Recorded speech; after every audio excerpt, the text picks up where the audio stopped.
Bible prophecy is active and unfolding daily. Zechariah 12, Isaiah 17, Psalm 83, Ezekiel 38. Here is what the LameStream Media is not telling you.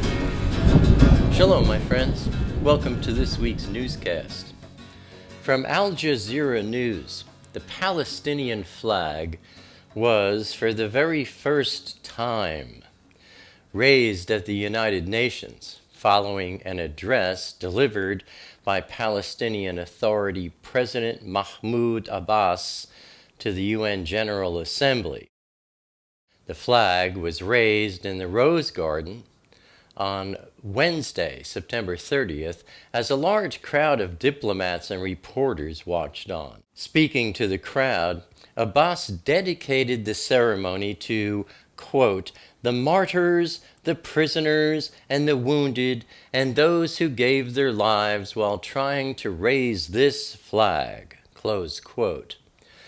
Hundreds of Palestinians assembled in the occupied West Bank city of Ramallah, where they watched the flag raising on a large screen set up in Yasser Arafat Square, and sang along to nationalistic songs while waving the Palestinian flag.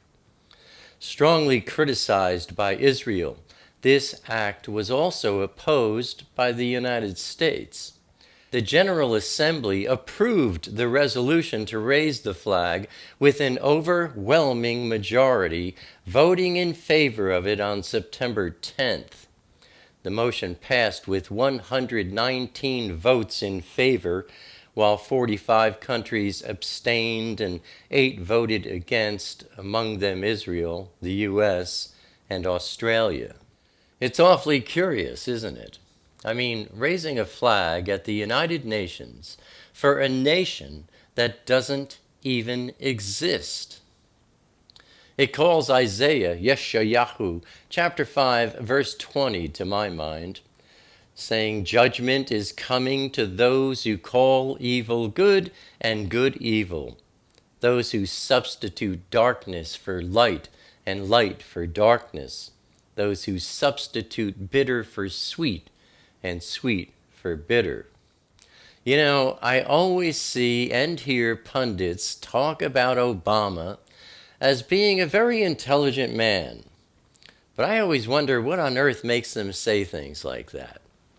I mean, granted, Obama is a very good orator, but what good is oration when it is empty and meaningless, delivered to achieve nothing more than to tickle the ears of those who listen for catchphrases of what they want to hear? If you want to experience what I consider to be a truly intelligent man, listen to Netanyahu's delivery to the UN General Assembly. If you haven't watched this, I urge you to do so. You'll see a link below this video for Netanyahu's speech to the UN General Assembly. You can click on that and go check it out. He made a very clear point about Iran constantly offending Israel in this body, meaning the UN, with threats of death and annihilation, while most every nation represented at the UN does nothing. And those who do so present a deafening silence. Then Netanyahu stood there for exactly 44 seconds, delivering his own deafening silence. He just stood there looking into the faces of everyone, letting them ponder the significance of deafening silence. Netanyahu made a very clear point about his silence being 44 seconds, not 45. Perhaps he was pointing at Obama, America's 44th president. Perhaps he made the point because, as reported by Breitbart News, Obama ordered Ambassador Power and Secretary Kerry to be absent from Prime Minister Netanyahu's speech before the General Assembly by calling them into a meeting. And I'm sorry to say, however, that I must fault the Prime Minister on one very crucial point. Netanyahu said that, quote, "The most important partner that Israel has is America," close quote. But, my friends, that is not the truth. Far from it. The most important partner Israel has is Elohim, because the fact is that when it comes down to the nitty-gritty, no one on this earth is going to come to Israel's aid.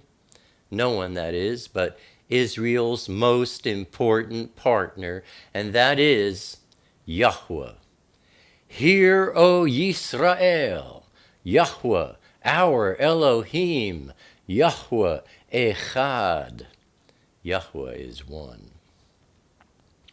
Turning to wars and rumors of wars, on Tuesday, September 29th, from Ynet News, Hezbollah is set to receive 75 Soviet-era T-55 and T-72 tanks from Syria, and also 100 soldiers from Iran's special forces specializing in urban warfare have arrived in Damascus. The prophecy of Isaiah 17 has been burgeoning lately, my friends. Then from Haaretz, Israel fired artillery shells at 2 Syrian army posts in the Golan Heights on Sunday, September 27th, after 2 Syrian mortar shells landed in Israeli territory. And in recent days, Syrian President Assad's military has renewed its campaign against rebel forces near the town of Quneitra. Bloomberg reported that Iran expects $29 billion to be unfrozen and repatriated to its central bank by January 2016, at the latest, as economic sanctions are eased after July's nuclear deal. And that means that, at the latest, January 2016 will be the door opening for Iran to begin some serious funding in the interest of promoting worldwide jihad and greater attacks against Israel. On Wednesday, September 30th, the relaxed atmosphere of Sukkot was very much in evidence in the old city of Jerusalem and the Western Wall on Wednesday. 50,000 people were present at the Western Wall in the afternoon when the Hallel ceremony was performed. Hallel is observed in the temple following the Shemitah year, one of which just ended, when the Jewish people are commanded to gather during Sukkot to hear the Torah being read. From the Jerusalem Post, the Israel Air Force attacked 4 Hamas military installations on Wednesday morning in response to a rocket fired from Gaza Tuesday evening, which was intercepted over Ashdod by an Iron Dome anti-missile defense battery. The IDF held Hamas responsible for the attack. From the Washington Post, Russia's new presence in Syria includes the first pieces of an intricate layer of defensive systems deployed to hinder U.S. and coalition operations in the region. It seems that Russia's presence in Syria has had little to do with fighting ISIS, and a whole lot to do with propping up Syrian President al-Assad, while Saudi Arabia and other leading Arab states have vowed to dial up their support for rebels seeking to overthrow al-Assad. Further, Israel has made it clear to Russia that it will continue to act in Syria to protect its interests, and will not coordinate with Russia's activities there. The Syrian army is estimated to be down from a pre-war figure of 300,000 to between 80,000 and 100,000. Fatigue, desertions, and losses have taken a heavy toll. Russia launched airstrikes in Syria on Wednesday, catching U.S. and Western officials off guard and drawing new condemnation, as evidence suggested Moscow was not targeting ISIS. One of the airstrikes hit an area primarily held by rebels backed by the American Central Intelligence Agency, the CIA, and Allied spy services. Is it just me, or is the political landscape shifting in some very major ways lately? Then on Thursday, October 1st, from the Times of Israel, Islamist groups in southern Syria are growing stronger, with ISIS fighters now operating openly near the border with Israel. While 500 to 700 ISIS fighters are currently active in the towns of Jamla and Ash-Shajara, adjacent to the Israeli border in the southern Golan Heights, no ammunition or weaponry has reached the Free Syrian Army on the southern front in 3 months, and salaries have been cut. Nusra Front combatants earn $300 a month, and the salary of ISIS fighters can reach $500 per month, while the average Free Syrian Army combatant earns just $70 a month.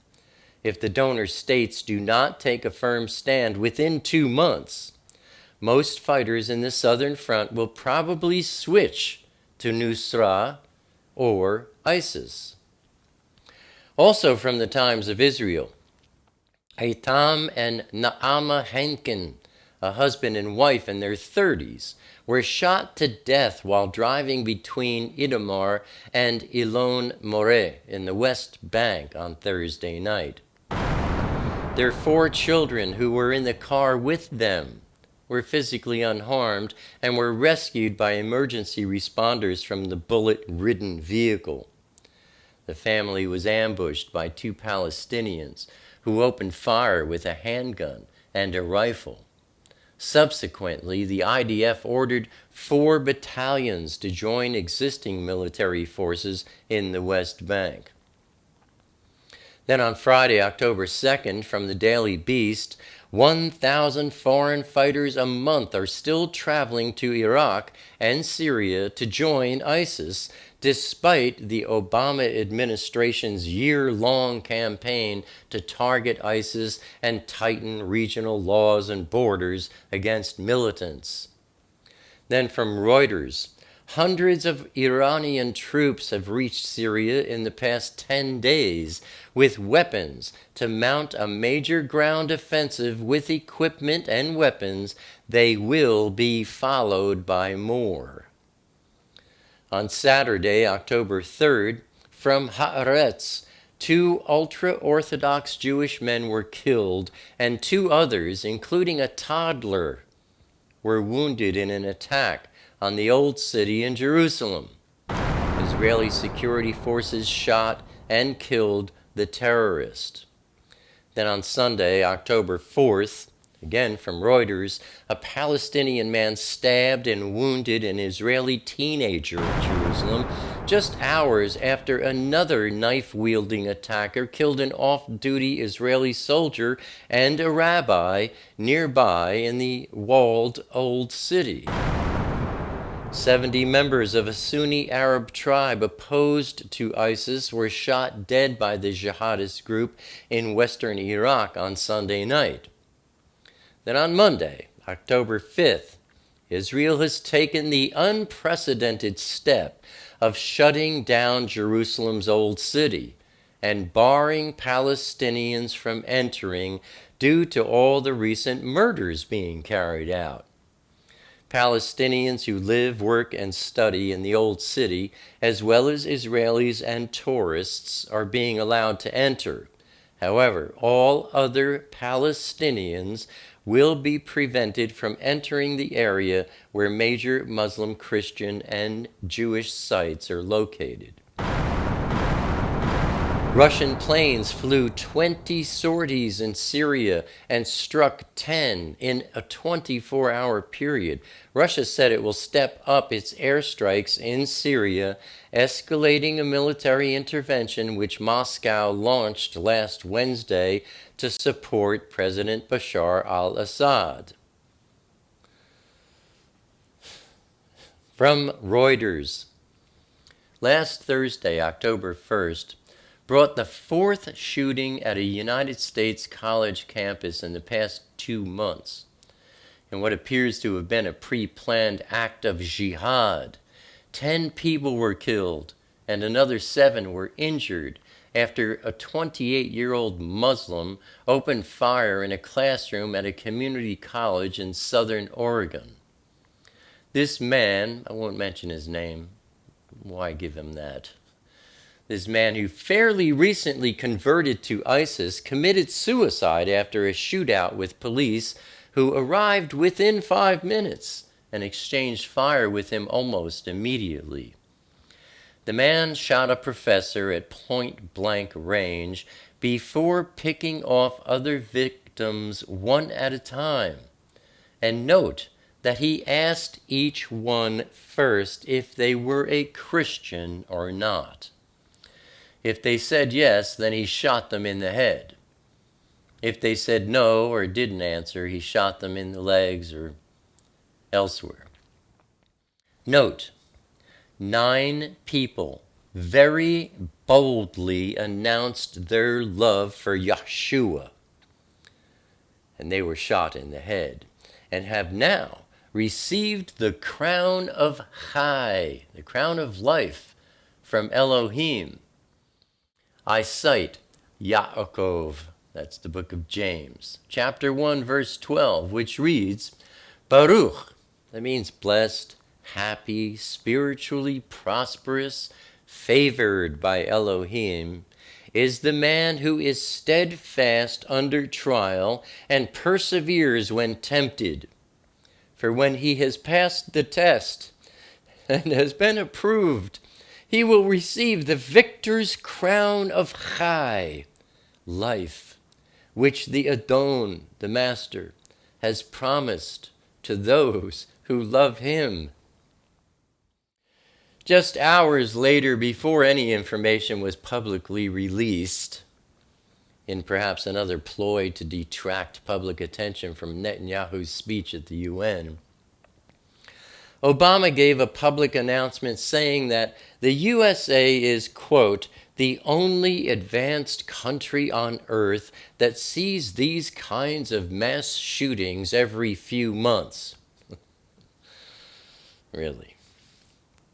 And, close quote, and vowed to continue pushing new gun policies that he said would prevent further mass shootings. Really. Gun policies prevent these. I mean, how many gun policies have been enforced over the years? Please. Don't get me started, as they say. That's just what big government wants. Citizens who do not and or cannot think and or act for themselves. If you ask me, it isn't gun control that the president should be promoting. It's anti-jihad tactics that are our greatest concern today.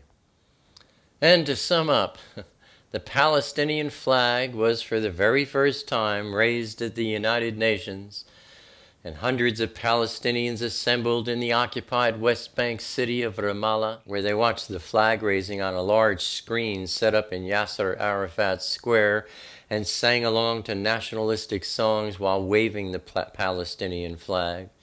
Prime Minister Benjamin Netanyahu gave a speech at the UN Assembly, linked below this video.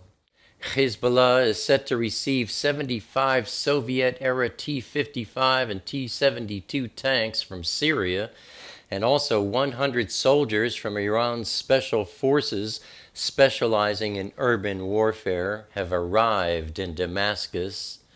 Israel fired artillery shells at 2 Syrian army posts in the Golan Heights, after 2 Syrian mortar shells landed in Israeli territory. And in recent days, Syrian President Assad's military has renewed its campaign. Iran expects $29 billion to be unfrozen and repatriated to its central bank no later than January 2016. The Israeli Air Force attacked 4 Hamas military installations in response to a rocket fired from Gaza. Russia's new presence in Syria includes the first pieces of an intricate layer of defensive systems deployed to hinder U.S. and coalition operations in the region, while Saudi Arabia and other leading Arab states have vowed to dial up their support for rebels seeking to overthrow Assad. Israel made it clear to Russia that it will continue to act in Syria to protect its interests. Russia launched airstrikes in Syria as evidence suggests that Moscow was not targeting ISIS. Islamist groups in southern Syria are growing stronger, with ISIS fighters now operating openly near the border with Israel. A husband and his wife in their 30s were shot to death while driving in the West Bank. 2 ultra-Orthodox Jewish men were killed, and 2 others, including a toddler, were wounded in an attack in the Old City in Jerusalem. A Palestinian man stabbed and wounded an Israeli teenager in Jerusalem just hours after another knife-wielding attacker killed an off-duty Israeli soldier and a rabbi nearby. Israel has taken the unprecedented step of shutting down Jerusalem's Old City and barring Palestinians from entering. 1,000 foreign fighters a month are still traveling to Iraq and Syria to join ISIS. Hundreds of Iranian troops have reached Syria in the past 10 days with weapons to mount a major ground offensive. 70 members of a Sunni Arab tribe opposed to ISIS were shot dead by the jihadist group in western Iraq. Russian planes flew 20 sorties in Syria and struck 10 in 24 hours. Russia is stepping up its airstrikes in Syria, escalating a military intervention to support President al-Assad. And in a pre-planned act of jihad in America, 10 people were killed and another 7 injured. And that, my friends, is what the LameStream Media is not telling you. Abba willing, I'll see you here again next week. Until then, stay safe.